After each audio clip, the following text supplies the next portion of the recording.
गरीब लड़के की दुख भरी कहानी। एक गांव में सुनील नाम का लड़का रहता था। बहुत गरीब था।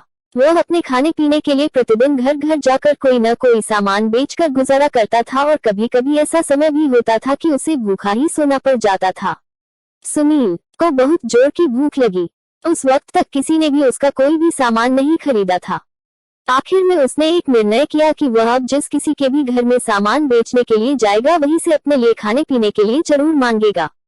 ये सोचकर उस सुनील ने जाकर एक घर में दरवाजा खटखटाया। तभी उसने देखा कि दरवाजे में से एक व्यक्ति आया, जिसे देखकर वह एकदम घबरा गया और इसी घबराहट की वजह से उसने भोजन के बदले पानी की मांग की। लेकिन उस व्यक्ति ने अंदाजा लगा लिया कि वह गरीब सुनील भूखा है।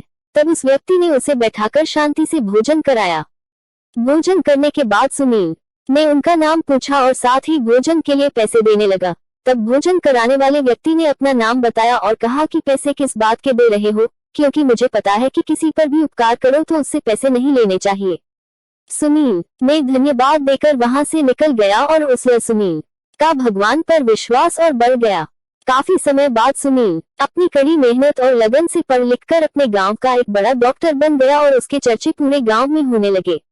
एक दिन एक बुजुर्ग व्यक्ति की तबीयत बहुत खराब हो गई।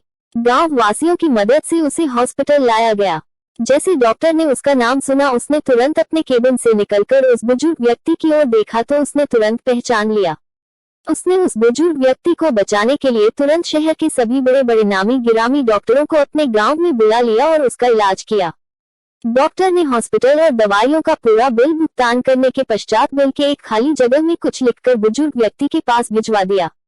जैसे ही बुजुर्ग व्यक्ति ने बिल की ओर देखा तो वह एक बार घबरा गया कि जरूर हॉस्पिटल का बिल बहुत ज्यादा आया होगा, जिसका भुगतान शायद वह जिंदगी भर नहीं कर पाएगा। लेकिन जैसे ही उसने बिल के पीछे की ओर देखा, जिसमें लिखा हुआ था कि बचपन के समय में भोजन कराने के बदले हॉस्पिटल का बिल का भुगतान किया जा चुका है, जिसके नीचे डॉक्टर का नाम और सिग्नेचर किए हुए थे। उस नोट को पढ़ने के पश्चात बुजुर्ग व्यक्ति की आंखों में आंसू आ गए और अपने मन में भगवान से प्रार्थना की कि हे भगवान, आपका लाख लाख शुक्र है, आपके घर देर है पर अंधेर नहीं।